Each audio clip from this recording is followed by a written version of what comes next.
La erupción del volcán de fuego en Guatemala el domingo dejó decenas de muertos y desaparecidos. El Instituto Nacional de Ciencias Forenses informó que se han registrado al menos 69 muertos. ¿Por qué suceden tantas catástrofes naturales con más continuidad? ¿Por qué no tenemos respuesta ante todos estos sucesos? Así comienza Libertad sin Límites. Un gusto saludarte, bienvenido a Libertad sin Límites, como siempre junto a Joel Flores en estos momentos, acompañándote, felices de llegar hasta tanta gente, Joel, que siempre nos acompaña a través de la señal de la TV Nuevo Tiempo, la radio Nuevo Tiempo, muchísima gente y por supuesto por internet hay mucha gente, muchos amigos que acompañan el programa. Así es, Carola, saludamos a nuestros amigos que están en las diferentes plataformas, radio, internet, televisión, a nuestros amigos que están allí en Facebook. También un grande saludo especial para ustedes. Y como cada semana nosotros te traemos una noticia de actualidad y por supuesto la de hoy ya es preocupante, Carola. Es preocupante y bueno, tiene que ver con esos desastres que afectan a tanta gente. El domingo estamos hablando de este reciente domingo, el volcán de fuego en Guatemala ha hecho erupción como lo adelantábamos en el titular y de acuerdo con la Coordinadora Nacional para la Reducción de Desastres de Guatemala, en total, Joel, 1,7 millones de personas se han visto afectadas. Estamos acompañando ya las imágenes de lo que ha sido este desastre. Más de 4.000 personas han sido evacuadas en esta región y este lunes también se ha registrado un sismo de 5,2 la costa del Pacífico del país. Esto lo ha informado el Servicio Geológico de Estados Unidos. Ahí ya estamos acompañando la erupción de este volcán. Ahora es impresionante, Carola, cómo de un momento a otro, de un día para otro, yo amanecí en el día lunes y todas las noticias, los diarios, allí las redes sociales estaban llenos de aquellas imágenes que causaban tanto dolor. Así es. Cómo la naturaleza puede quitar al ser humano, no solamente sus bienes materiales, sino las vidas, y nosotros lamentamos mucho aquello que ha acontecido. Desde aquí nuestras condolencias para los familiares que han perdido a un ser querido y también nuestras oraciones, porque a través de las oraciones brindamos consuelo, esperanza de parte de Dios. Y es impresionante, esto ya estaba dando algunas evidencias de que en algún momento iba a erupcionar. Iba a suceder. Entonces, a veces también los seres humanos no hacemos caso a tantas alertas que por ahí la naturaleza nos brinda. Seguro. Pero eso colocamos como un punto aparte. Hoy estamos para poder aliviar el dolor de las personas, abrazarlos a través de las promesas divinas. Y es lamentable realmente lo que sucedió en Guatemala. Lamentable. Muchísima gente afectada, como dice la nota, y la comunidad del rodeo fue justamente una de las más perjudicadas por esta erupción, ya que terminó enterrada, Joel. Tú te imaginas, ¿no? Donde tú vives, prácticamente la región cubierta, enterrada literalmente, como dice la nota, por la lava, las cenizas, esto según lo ha informado el director de esta institución. Y él literalmente dijo, tenemos personas desaparecidas y aún hay mucha gente desaparecida, pero ignoramos cuántos son, dijo el director, debido a que se está haciendo el recuento de las comunidades. O sea, imagínate los familiares que tal vez no saben, ¿no? Pasados los días, ¿qué ha sido de sus seres queridos, no? Aquí, sin duda, las noticias no han dado un dato oficial, un dato terminado de las personas desaparecidas o muertas. Ahora, yo quiero ponerme en el lugar. Yo no puedo decir que estoy en el lugar de alguien que perdió un ser querido, pero imagínate de un momento a otro, de un día para otro, no solamente saber que lo perdiste, sino que no lo encuentras. Es así. Sabes que es una desesperación tremenda. Seguro. Estoy pensando en cuántas personas quizá postergaron tanto tiempo para arreglar ciertas situaciones, quizás cuántas personas están con remordimiento, culpa. Yo tenía algo que arreglar, nunca le dije te amo, nunca le dije perdóname, etc. Es así la muerte, la tragedia cuando llega. De un momento a otro nos quita lo que más queremos, abre una herida, pero aparte de ello deja culpa, ¿verdad? Tantas personas allí desaparecidas, no se sabe el paradero y una vez más, aquí queremos recalcar que desde aquí nosotros oramos para que sea la esperanza, el consuelo y la fe en Dios en este momento de crisis que pueda sostener a toda la Así familia. es, y esa es la fortaleza, ¿no? Esa es la fortaleza que en estos momentos uno tiene que buscar y tiene que aferrarse. Antes de finalizar la nota, recordar siempre a nuestros amigos que son bienvenidos tus comentarios, tus opiniones, tus saludos, sugerencias. Entonces, te invitamos a que entres en contacto a nuestro facebook.com/Libertad Sin Límites NT. Siempre es un gusto recibir tus comentarios. Cerrando la nota de hoy, Joel, este volcán, un poquito para conocer cómo se dio. Desde las 11 de la mañana, él comenzó con esta erupción, varias explosiones se fueron generando, columna de cenizas, como veíamos en las imágenes anteriores, columnas de cenizas de 10.000 metros de altura que se esparció a kilómetros de distancia. Uno se trata de imaginarse cómo es eso y vivir de cerca todo eso. Una segunda fase de actividad, señala la nota explosiva, se dio pasadas las 16 horas. O sea, imagina ese periodo tan largo desde el inicio de la erupción que vivió la gente allí, ¿no? Hubo ondas de choque, dice la nota, que pudieron percibirse en viviendas hasta 20 kilómetros de distancia. Wow, imagina esa fuerza. Esto lo informó el Instituto Nacional de Sismología. Y bueno, la nota indica que la erupción continúa, la actividad se puede mantener por algún periodo de tiempo más, lamentablemente. Mira, todo esto ya estaba avisando, más nosotros lamentamos por las pérdidas humanas. Así es. Sin embargo, frente a cada catástrofe que ocurre, de cada tragedia inesperada, hay una pregunta que va a surgir sin que nosotros reflexionemos mucho, sale de manera natural. Si hay un Dios que está al control de todo, ¿por qué permitió el dolor de tantas familias que perdieron seres queridos, la muerte de tantos niños o gente inocente? Y hoy queremos descubrir, Carola, 3 asuntos importantes: el por qué, el para qué y el hasta cuándo. Creo que son 3 preguntas que hoy la Biblia tiene que respondernos en cuanto al sufrimiento. Sin duda, nos va a ayudar muchísimo. Gracias, ¿no? gracias por a ti. acompañarnos. Sabes que hasta que Jesús regrese a este mundo, mientras vivamos en este mundo lleno de pecado, lleno de dolor, el sufrimiento es una realidad del cual nosotros no podemos escapar, no podemos huir. Algunos intentan aliviar el sufrimiento de la manera equivocada, anestesiándose con droga, con alcohol para aliviarse sus problemas. Otros quieren escapar, huir del sufrimiento, porque ningún ser humano quiere sufrir. Porque el sufrimiento no forma parte de nuestra historia o del ideal que Dios tuvo para el ser humano. No. Sin embargo, tengo 2 noticias hoy.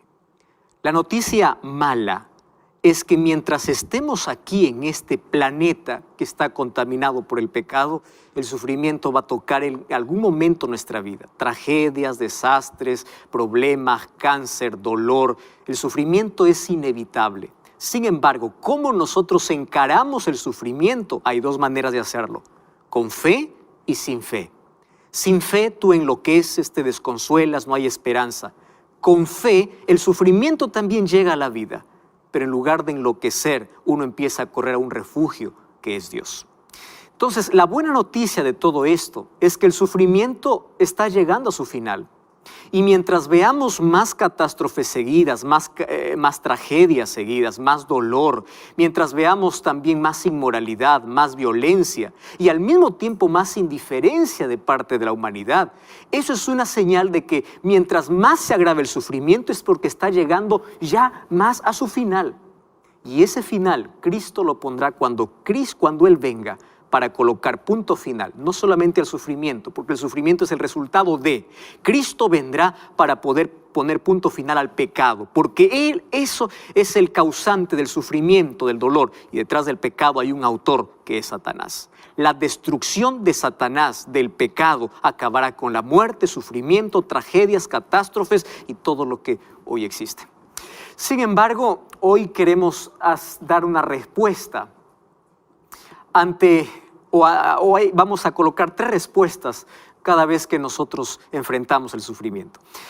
Para comenzar, no existe una respuesta convincente cuando nosotros queremos responder por qué sufrimos. El sufrimiento es algo extraño, no estuvo en el plan de Dios. Y a veces Dios puede evitar el sufrimiento, A veces Dios permite el sufrimiento. Eso lo dejamos en la soberanía divina. Algún día entenderemos el por qué sufrimos las cosas que aquí no nos explicamos. Hay tantos misterios que nosotros nunca vamos a saber resolver aquí en este mundo. Solamente Dios nos explicará cuando lleguemos al cielo. Sin embargo, yo puedo dar hoy 3 explicaciones fundamentadas en la palabra de Dios cada vez que venga a nuestra mente las 3 preguntas más esenciales cada vez que nos enfrentamos al dolor. La primera es ¿por qué? La segunda es ¿para qué? Y la tercera es ¿hasta cuándo? Creo que la más importante de todas es ¿hasta cuándo? Mientras tanto, tenemos que saber por qué y para qué. Muy bien, entonces estás cómodo allí, estás allí con toda la familia. Toma tu Biblia. Vamos a hablar, vamos a reflexionar hoy sobre este asunto que es tan importante. ¿Por qué es interesante saber el por qué nosotros sufrimos? Porque ese por qué ha llevado a muchos a la incredulidad, a dudar de la existencia de Dios.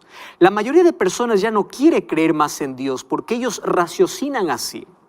Si es que Dios es amor, ¿por qué permite que sus hijos sufran? ¿Acaso no tiene poder para impedir el sufrimiento? Y sabes que a veces uno no tiene respuestas para ciertas situaciones de la vida. Mas hoy vamos a resolver nuestra primera cuestión o la primera pregunta. ¿Por qué? Y sabes que el 90% de nuestro dolor y sufrimiento que cargamos en la vida, ya sea un sufrimiento emocional o un sufrimiento o un dolor físico, tiene que ver con lo que nosotros sembramos. En la vida nosotros cosechamos todo aquello que sembramos. Es decir, en la vida nosotros tenemos recompensa o consecuencia de acuerdo a nuestras actitudes, a nuestras acciones, a nuestros deberes. El 90% de nuestro sufrimiento son consecuencias de nuestras malas decisiones. Mientras uno esté más lejos de Dios, va a actuar de acuerdo a su propia naturaleza. Y si actúa de acuerdo a su propia naturaleza, nuestra naturaleza, que es de pecado, nos va a llevar a cosechar las consecuencias amargas del pecado, que trae dolor, que trae sufrimiento. Entonces, mientras más cerca estés de Dios o mientras más temprano vayas a Dios, tú vas a evitar parte de ese 90% de sufrimiento. La mayoría de nuestras enfermedades, de nuestro dolor, de nuestras decepciones, de nuestras frustraciones, son por causa de nuestras malas elecciones, que son el resultado de poder vivir muchas veces lejos de Dios. Mientras más cerca estemos de Dios, tendremos más claridad para tomar mejores decisiones y así evitaremos parte. No estoy diciendo que evitarás todo el sufrimiento, parte de ese 90%. Pero ¿qué decir de ese 10% del cual nosotros no tenemos nada que ver? Existe un 10% que es inexplicable, una tragedia inesperada, un cáncer que es por problema genético, tú no tienes nada que ver en eso. ¿Qué decir de un desastre natural que de un momento a otro te quita todo? Se lleva lo que más quieres en la vida, lo que lograste en la vida y rompe el corazón, rompe los sueños, rompe la vida. Las tragedias son así, de un momento a otro terminan con el ser humano prácticamente. ¿Qué decir de ese 10%? Bueno, aquí va la segunda razón entonces, el segundo por qué. Para poder entender el porqué del sufrimiento, tenemos que ir un poco al trasfondo de dónde vino el sufrimiento. Dios, cuando creó el universo y creó seres celestiales, creó a todos ellos libres. Solo que cuando Dios crea seres libres, Él corre el riesgo de que el ser creado pueda tomar una mala elección. Y eso sucedió en el cielo. Cuando Dios crea a los ángeles, también los creó con libertad para elegir. Y el riesgo era que uno de ellos se rebele, porque Dios no quiere una obediencia, un servicio por miedo, o Dios no programó a todos los seres que Él creó para que funcionen como robots. Dios creó seres libres. Entonces, en el cielo, un ángel llamado Lucifer, ángel de luz, usó su libertad para rebelarse en contra de Dios. Y ante esa rebeldía, la armonía del universo terminó. Ante eso, Dios tenía 3 opciones. ¿Cuál es la primera opción? La primera opción sería destruir a Satanás. El libro de Apocalipsis capítulo 12, versículos 7 al 9 dice que hubo una guerra en el cielo y Satanás fue desalojado del cielo. Pero la primera opción era destruir a Satanás. Muchos creen que si Dios hubiese destruido a Satanás, ya todo estuviese tranquilo. Espera un momento. Eso yo también lo pensé más de una vez. Pero fíjate una cosa. Dios estaba ante la vista de todo el universo. Y si Dios hubiese destruido a Satanás inmediatamente cuando él se rebeló, ¿sabes qué cosa hubiese ocurrido? Hubiese quedado una mancha de duda en la mente de todos los otros seres. ¿Cuál sería la duda? ¿Por qué lo mató? ¿Y si realmente Lucifer tenía razón? ¿Realmente él tenía razón? Y Dios, para poder callar la razón que tenía Lucifer, lo desapareció. Y la obediencia ya no sería por amor, sino sería por miedo. Entonces no era tan fácil pensar Dios hubiese destruido allí a Lucifer en el primer momento. La segunda opción que Dios tenía era ignorar la rebelión. Pero si Dios hubiese permitido ignorar la rebelión, entonces el mal hubiese avanzado por todo el universo.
Fuera un caos sin salida y sin solución. Sin embargo, había una tercera salida, una tercera opción, y es la que Dios eligió. ¿Cuál es la tercera opción? Dejar que con el tiempo el universo pueda mirar quién tenía la razón. Y aquí no es que para que Dios pueda sobresalir su nombre, no sea manchado su carácter. No es por eso, querido. Préstame atención aquí lo que te voy a decir. Con el tiempo se diría si Satanás o la entrada del pecado realmente traería algo bueno para el universo o un desastre para el universo. Ahora, permitir de que el pecado revele su propio carácter significaría permitir que Satanás pueda hacer todo lo que hoy vemos. Tragedias, desastres, problemas, todo tipo de dolor que hoy trae el ser humano es consecuencia de la entrada del pecado, pero también es la revelación del verdadero carácter de la rebelión. Y Dios tuvo un plan. Y el plan era que si cuando Él crea al hombre, el hombre también decide desobedecer a Dios, Él salvaría al ser humano colocándose en su lugar. Entonces, el primero en sufrir de manera injusta no es el ser humano. El primero en sufrir de manera injusta fue Dios. Porque Dios tomó el lugar del ser humano. Él sufrió la injusticia que el ser humano debía sufrir. Cargó la cruz que el ser humano debía cargar. La primera injusticia fue colocada sobre Dios, sobre Cristo, por nuestra rebelión. Muy bien. Entonces ya entendemos la segunda y la tercera razón del por qué. Sin embargo, todavía existe una cuarta. ¿Y sabes cuál es la cuarta? Es que tú y yo tenemos un enemigo. Y ese enemigo ya sabemos que es Satanás. Y él intenta desfigurar el rostro de Dios. ¿Cómo desfigura el rostro de Dios? Cada vez que hay una catástrofe, cada vez que el dolor aumenta en este mundo, siembra duda en el corazón de las personas. ¿Dónde está ese Dios justo? ¿Dónde está ese Dios de amor? Y cuando tú dudas de la existencia de Dios o que Dios está al control, Satanás está logrando su objetivo. ¿Cuál es su objetivo? Desfigurar el carácter de Dios. Él ser el causante y luego echar la culpa a Dios. Hace algún tiempo una persona me dice: pastor, ¿no le parece que Dios es injusto al permitir todo esto? Y yo le respondí así: ¿no te parece que es injusto culpar a Dios por todo lo que acontece? Ahora, existe todavía una quinta razón del por qué. Y la quinta razón del por qué Dios permite el dolor, es por lo siguiente. si Dios solamente protegiera a aquellos que son sus hijos, porque Él puede hacerlo, ¿verdad? Él puede decir, aquellos que me alaban, aquellos que me adoran, aquellos que me sirven, pueden estar protegidos del dolor. Si Dios hiciera eso, entonces Satanás lo acusara de que Dios es injusto, porque solo protege a los que son de Cristo. Entonces Jesús nunca prometió que mientras estemos en este mundo no pasaremos por dolor. El dolor, yo sé que tú tienes un dolor que estás cargando en la vida. Y si es que todavía no has enfrentado eso, prepárate. Va a llegar, el sufrimiento es inevitable. Sin embargo, como dije al principio, hay dos maneras de poder enfrentar: con esperanza y sin esperanza. Sin embargo, tenemos que responder lo segundo, y es el para qué Dios permite el dolor. Si bien es cierto, Dios no es el causante de todo, pero Él permite. La primera razón es porque a través del sufrimiento, a través de las dificultades, nosotros podemos ver la gloria de Dios. ¿Sabes cuándo ocurre un milagro? Un milagro viene cuando hay un problema. Si no hay un problema, entonces obviamente que no hay milagro. Tú vas a ver los milagros que Dios hizo con Daniel en el foso de los leones, con los 3 muchachos que decidieron ser fieles allá en Babilonia. Dios hizo un milagro, pero después del sufrimiento, hubo dolor, hubo sufrimiento. Daniel fue lanzado al foso de leones y de allí Dios lo libró. Dios nos muestra su gloria. Número 2, el sufrimiento prueba quiénes somos, prueba nuestro carácter, prueba nuestra fidelidad. ¿Sabes que nosotros sabemos de quiénes somos y a quién servimos en el momento que sufrimos? Fíjate que Job y su esposa pasaron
por el mismo sufrimiento. Perdieron sus hijos, perdieron su riqueza, perdieron todo. Pero Job adoró a Dios y la esposa de Job dijo: maldice a Dios. Mira, el dolor revela quiénes realmente somos. Y Dios permite muchas veces el dolor para poder pulir nuestro carácter, para que nos enseñe a tener paciencia, a tener fe. Nuestra fe crece en las dificultades. Nuestra dependencia crece en el dolor. Conocí a alguien que me decía: pastor, gracias al dolor yo conocí a Jesús, gracias al cáncer yo pude encontrarme con Jesús, porque estaba corriendo tan rápido en la vida que no paré para pensar que me estaba perdiendo. La tercera razón por el cual Dios permite el dolor es porque es un medio por el cual Él nos alcanza. Hay muchas personas que son alcanzadas solo mediante el sufrimiento, porque es el único lenguaje que muchos entienden. Es en el dolor donde se aprende. Y la quinta lección, o la quinta razón, es porque las lecciones más grandes de la vida, lamentablemente lo aprendemos en el dolor. Infelizmente, nosotros aprendemos cayendo en el dolor. Alguien nos aconseja para no decidir así, decidimos así, y cuando ya hemos decidido, nosotros pensamos: ¿por qué no hice caso al consejo? Ahora sí aprendí la lección. ¿Cómo aprendiste? En el dolor. Sin embargo, ahora yo quiero terminar con la mayor esperanza. Y la mayor esperanza es la tercera pregunta: ¿hasta cuándo nos va a acompañar el dolor? Y mira, el libro de Hebreos capítulo 10, versículo 37. Me encanta este texto. Hebreos capítulo 10, versículo 37 dice: porque aquí aún un poquito, y el que ha de venir vendrá y no tardará. ¿Sabes de quién está hablando? De Jesús. ¿Hasta cuándo vamos a seguir viendo tragedias? ¿Hasta cuándo vamos a sufrir? ¿Hasta cuándo? Espera un poquito, porque el que ha de venir, vendrá. Cuando nosotros vamos a Romanos capítulo 8, versículo 18, dice: tengo por cierto que las aflicciones del tiempo presente no son nada comparables con la gloria venidera que en nosotros ha de manifestarse. Mientras estemos en este mundo, vamos a pasar por el dolor. Muchas veces el dolor se